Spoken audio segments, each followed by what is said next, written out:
Assalamualaikum, welcome everyone to our forum on green technology. The future is green. I'm Adif, your moderator and a sustainability advocate.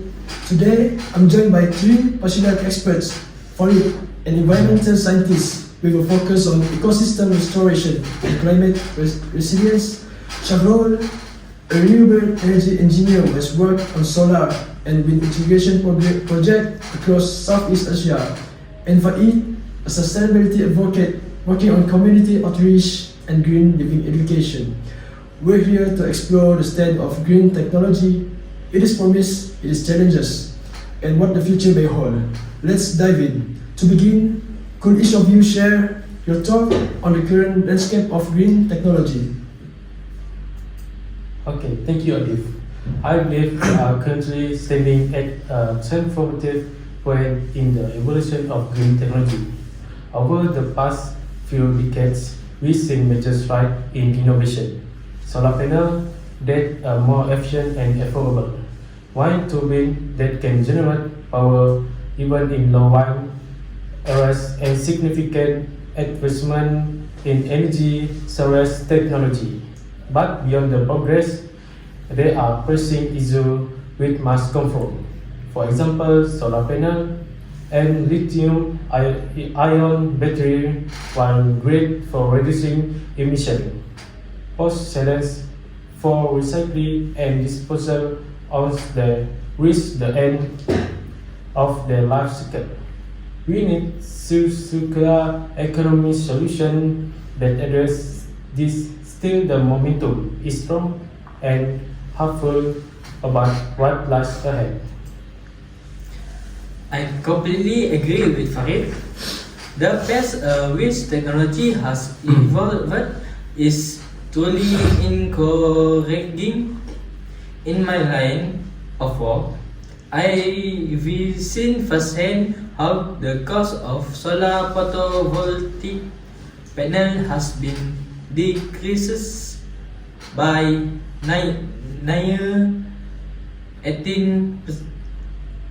18% over the last decade, making them much more accessible when for residential use. Wind energy is also becoming more competitive in regions where it was previously viable. However, one of the major hurdles now in integration, how do we get all this clean energy into the grid and distribute it efficiently? That where a smart grid comes into the play. There are digital electric network that can monitor and manage the transport of electricity from all generation sources to meet the varying electricity demand of end user.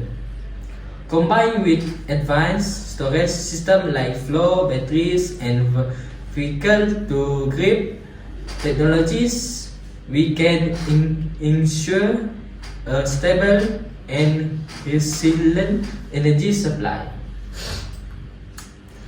Great point from both of you.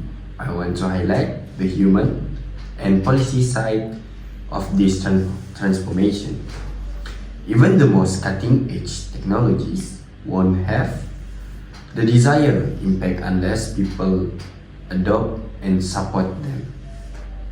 That's why public education, community engagement, and government policy are so crucial. Incentives like tax credit for installing solar panels, subsidies for electric vehicle, or stricter emission regulation can significantly accelerate adoption. But beyond policy, it also about changing mindset. People need to see sustainability not as a sacrifice but as an opportunity to live healthier life, to create job in the green economy, and to be part of something larger than themselves. Excellent observations. It is inspiring to hear the passion and perspective each of you brings to the table.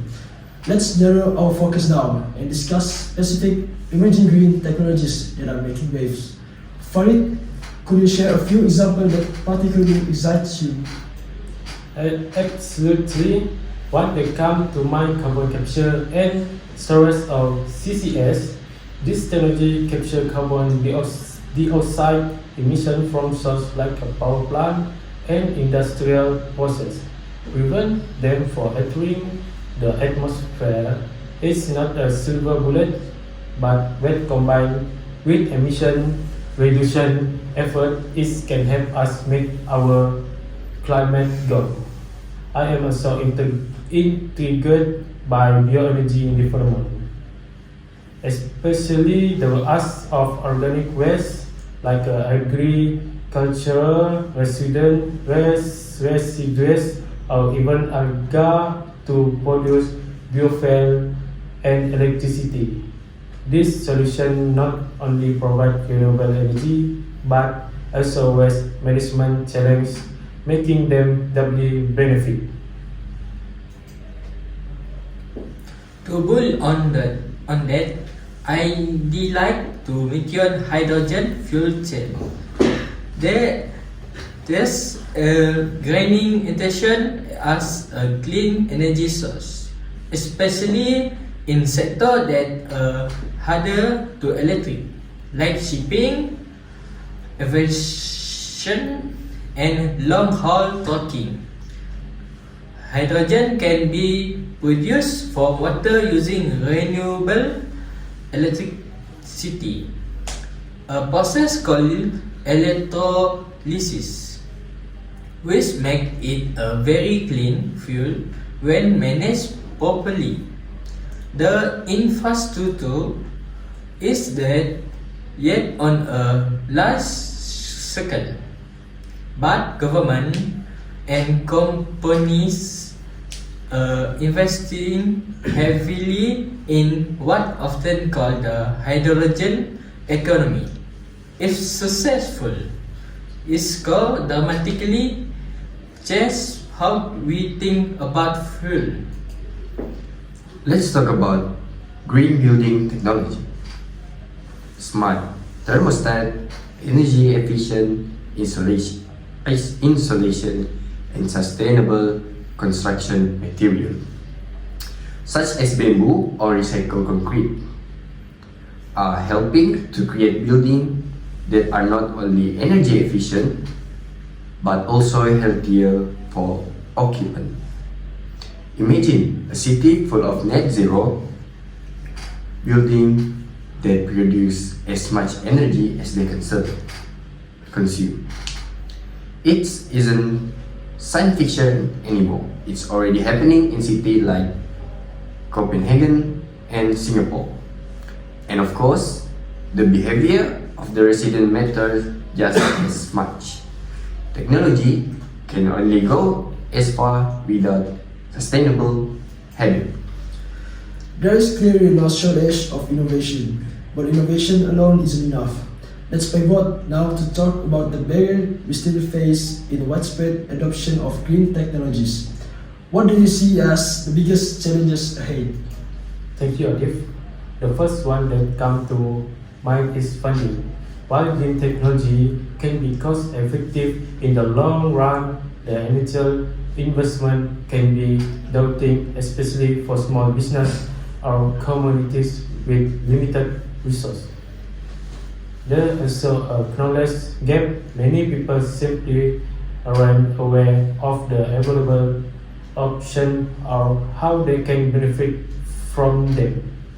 We need strong financial mechanisms such as green bond or microfinancing model to support early adoption. Absolutely. absolutely.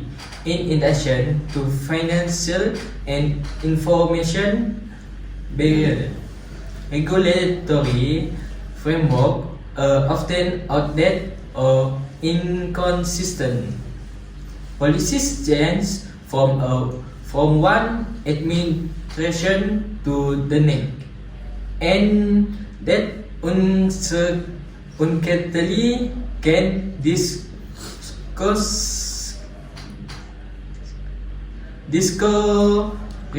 investor and innovator. A clear long-term roadmap for clean energy transition is essential. For example, consistent fit in traffic in tariff or grid access regulation can make a big difference in whether a project is viable or not. And we can forget about social resistance. New technology can be intimidating, and misinformation, especially about things like EV battery or wind turbine, can lead to pushback. It's crucial to have grassroots engagement and education initiative that show people how these technologies work, why they matter, and how they can improve everyday's life. Empowering youth and local leaders can make a huge difference here. Powerful reflections. It is clear that while technology is essential, it is only one piece of a much larger puzzle. Before we close, I'd love for each of you to share your vision for the future of green technology. What does success look like to you? Okay, thank you, Adib. For me, success is a world where green technology is woven into the fabric of society. We clean energy power our home and cities. Where waste is minimized the circular system, and where biodiversity is protected rather than sacrificed for development.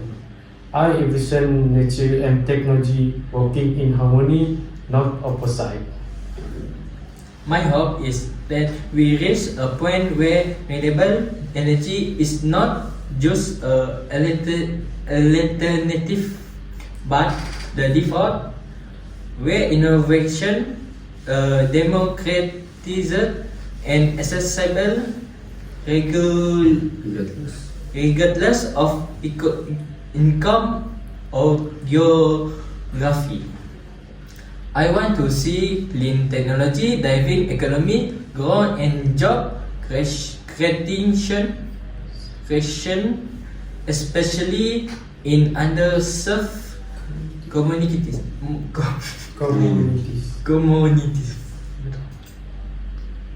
And in my opinions, I envision a culture where sustainability is second nature. Some things we can participate in whenever it's choosing public transit, installing a rooftop garden, or supporting green policies. The future is not just about technology, it's about value. I'm optimistic that we can build a world where people and plant thrive together. Thank you all, Farid, Sharol, and Faid, Welcome, Adib. for such a rich and thoughtful conversation. It is clear that while challenges exist, the potential of green technology to transform our world is enormous. With continued innovation, strong policy, community engagement, and a collective will to act, the future truly can be green. Thank you to everyone who joined us today. Let's keep pushing forward for the planet and for generations to come. Okay.